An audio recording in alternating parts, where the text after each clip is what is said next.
In a farmhouse outside of Decatur, Illinois, in the winter of 1947, an old woman called her grandchildren to her bedside and told them her name was not Eleanor. It had never been Eleanor. She had been called something else, a name her mother gave her, in a language her mother's mother had spoken, and she had not said it aloud in 63 years. The family listened. They didn't know what to do with what she was telling them. She died 4 days later. Nobody wrote the name down. They weren't sure they had heard it correctly anyway. There is a building on Mulberry Street in Lower Manhattan that housed the Children's Aid Society for decades in the late 19th century. Charles Loring Brace founded the organisation in 1853, 1 year after arriving in New York and observing what he later described as a city failing its youngest residents, at a scale the public had chosen not to see. The official account of what followed is generous: a reformer, a crisis, a humanitarian response. That account is not wrong. It is also not complete.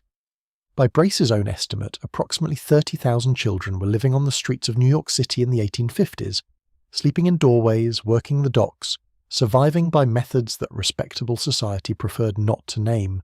The solution he settled on was relocation. Get the children out of the city, place them with rural families, give them land and labour, and the structure that urban poverty had denied them. The first orphan train departed in 1854. Between that year and 1929, the Children's Aid Society and the New York Foundling Hospital together transported approximately 250,000 children out of northeastern cities to rural communities across the Midwest and West. Less than half were actual orphans. The rest were children of immigrants, children of the poor, children of parents who had fallen ill or lost work or failed to understand the legal documents they were asked to sign, over to institutions promising temporary care. Some parents spent years trying to locate children who had been placed without their knowledge. The organisations kept records of these inquiries. What happened to those records is another matter. The mechanics of placement were straightforward in a way that contemporary observers found difficult to describe charitably. Children were loaded onto trains. At scheduled stops along the routes, they were displayed on platforms or in local halls. Farming families inspected them, evaluated size, apparent health, the condition of their hands. They selected the ones they wanted. A rider's report from the 1880s, preserved in a partial archive at the University of Minnesota, describes children being turned slowly so that the assembled families could assess them from all sides. The Children's Aid Society's own promotional literature from the same period does not use that image. It uses words like opportunity and fresh start and the open country. Upon arrival in their new communities, older children, those who were 10, 12, 14, and who remembered where they had come from, were strongly encouraged to leave the past behind. The phrasing varied by organisation and by decade. The effect was consistent. Origins were not to be discussed. Former names were often replaced.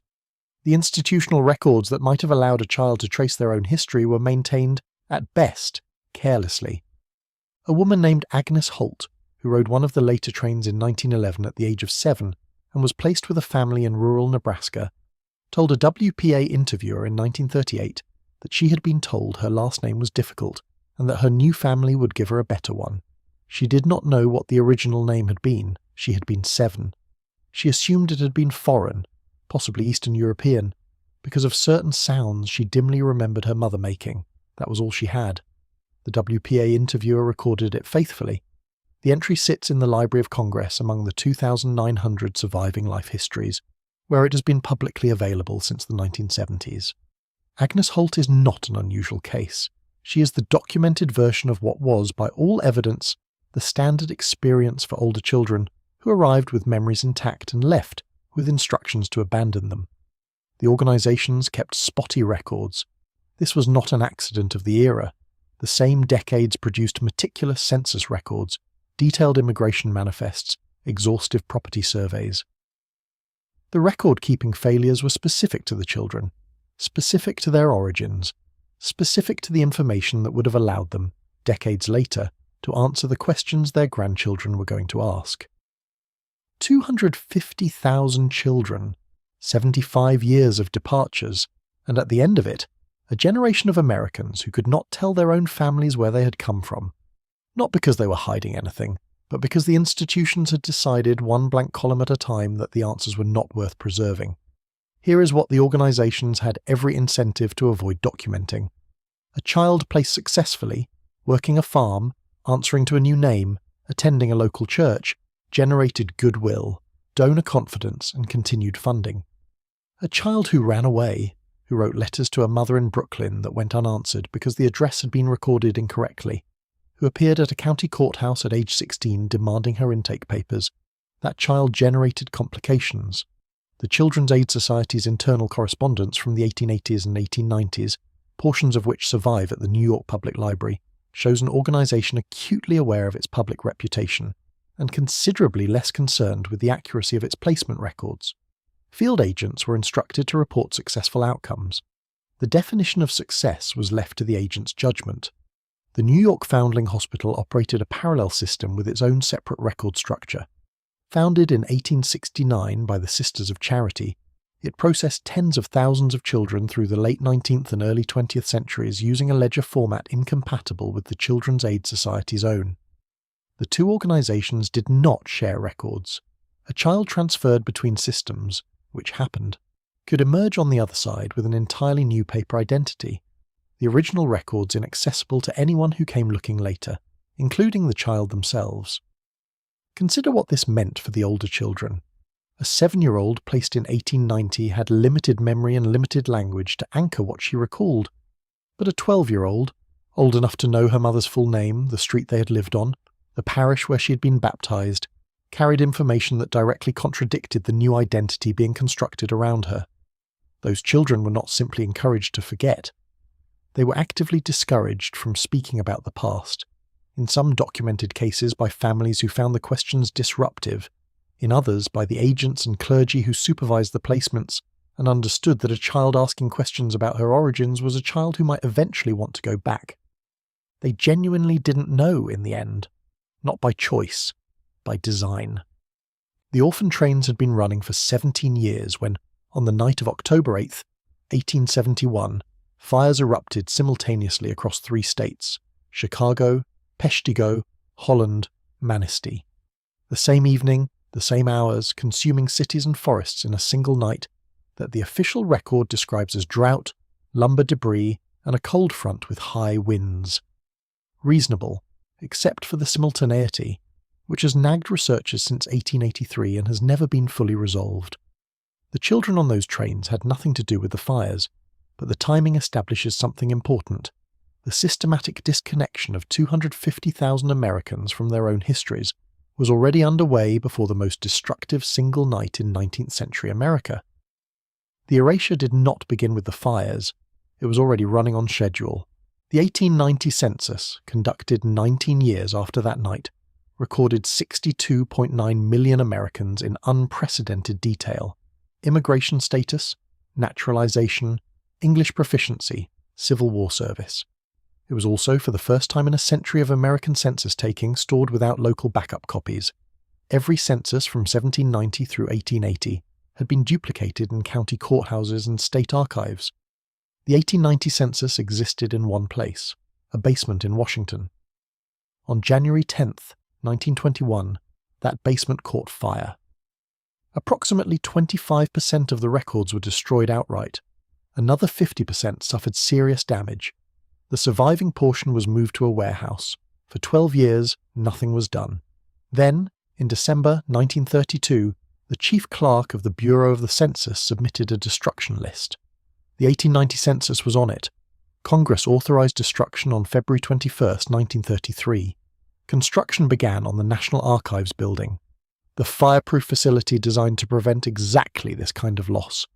On February 22, 1933, one day, now set the full sequence beside itself without the assumption of coincidence. The Orphan Trains begin in 1854, severing the genealogical chains of 250,000 children over 75 years. The fires of 1871 destroy multiple cities in a single night. The 1890 census captures the transition generation in unprecedented detail, then is stored without backup for the first time in American history. The 1893 World's Columbian Exposition constructs and demolishes over 200 buildings that visitors described as unlike anything being built around them. The 1921 fire damages the census. The 1932 bureaucratic process authorizes its destruction. The 1936 Federal Writers' Project scrambles to interview the last living witnesses, then is defunded in 1939. Each step, examined alone, has a plausible administrative explanation: drought and debris, faulty wiring, bureaucratic backlog, budget constraints. Together they form a sequence with a direction. And that is not a coincidence. That is a pattern. The grandchildren of orphan train riders, born in the 1920s and 1930s, coming of age in post-war America, asked the questions that grandchildren ask. Where did we come from? What was the family name before? Why don't we know anything about the old country? The answers they received were not evasions. They were the honest responses of people who had been stripped of the information being requested before they were old enough to protect it. What did those children tell their families? What had already been taken from them before they could pass it on? What does it mean to inherit a silence that was never chosen? The woman in the farmhouse outside Decatur had been placed in 1889. She was approximately 6 years old at the time, which meant she'd been born around 1883, which meant that by the winter of 1947 she was somewhere between 63 and 65. Not the oldest woman in her county, not the last of her generation, but one of the last Americans alive who had crossed that particular threshold, who had stood on a platform in central Illinois as a small child, been selected, and carried ever since the memory of a name that nobody around her recognized as hers. Her family called her Eleanor. The farming family that took her in had called her Eleanor from the first week, and it had stuck, and she had answered to it for 6 decades without making an issue of it, because making an issue of things was not how you survived the particular life she'd been handed. She raised children, she kept a house, she outlived a husband and 2 of her own children, and most of the people who had known her when she was young. And then in the winter of 1947, sensing that she was running out of time to say what she had never said, she gathered her grandchildren and told them that her name was not Eleanor. That is not a small thing to say after 60 years of silence. What followed, according to a family account passed down through one of those grandchildren, was a conversation that lasted perhaps 40 minutes, and that nobody thought to write down because they did not understand in the moment that they were receiving the last transmission of a chain that went back before the Civil War. The name she gave them was Slavic, possibly Polish, possibly Czech, the grandchildren later recalled, the sounds uncertain even as she said them. It had belonged to her mother. Her mother had used it on a platform in New York in 1889, just before the train departed. The name Eleanor had been chosen by the farming family's eldest daughter, who thought it sounded proper. The original name had been set aside the same week she arrived, not with ceremony, not with cruelty, just with the ordinary administrative momentum of a system that had processed thousands of children and had no particular interest in what they had been called before. The partial records that survive from the Children's Aid Society's Illinois placements in the late 1880s are held at the University of Illinois archives. Among the entries that exist, fewer than a third include any information about the child's origin beyond the city of departure. The ledger pages covering 1889 placements belong to the missing 40%. Her intake record, if it was ever completed, is not there. The Federal Writers' Project interviewed approximately 2,900 Americans between 1936 and 1939. Some of those interviews touch on the orphan trains, fragments of names, descriptions of platform stops, accounts of the specific instruction, delivered in the various forms across various decades to leave the past where it was. Agnes Holt's account is one. There are others. Those documents are in the Library of Congress. They have been publicly available since the 1970s. They are searchable, they are readable, and no one has yet gone through all 2,900 of them, looking specifically for the details that don't fit, for the names that were changed, the origin suppressed, the memories that contradicted the official record of what the program was and what it did to the people who passed through it. The last Orphan Train ran in 1929. The WPA interviews began 7 years later. That gap is the distance between the end of the program and the first systematic attempt to document what the people who had lived through it actually remembered. 7 years is long enough for the oldest riders to have died without being asked. Long enough for memories to soften at the edges. Long enough for families to settle into the versions of their histories that caused the least disruption. Eleanor died in January 1948. The name she had given her grandchildren, the one her mother used on a platform in New York in 1889, did not appear on her death certificate. It was not included in the obituary that ran in the Decatur newspaper. It passed between the grandchildren verbally imperfectly, until the sounds became uncertain and then became a guess and then became a space the family learned to speak around rather than into. But the archive is still there. The 2,900 documents are still in Washington, in the careful handwriting of Depression-era government workers who went into homes across 24 states with a single instruction: get their stories before they're gone. Those workers recorded what they heard. They did not decide what was worth preserving and what was not. They wrote it down.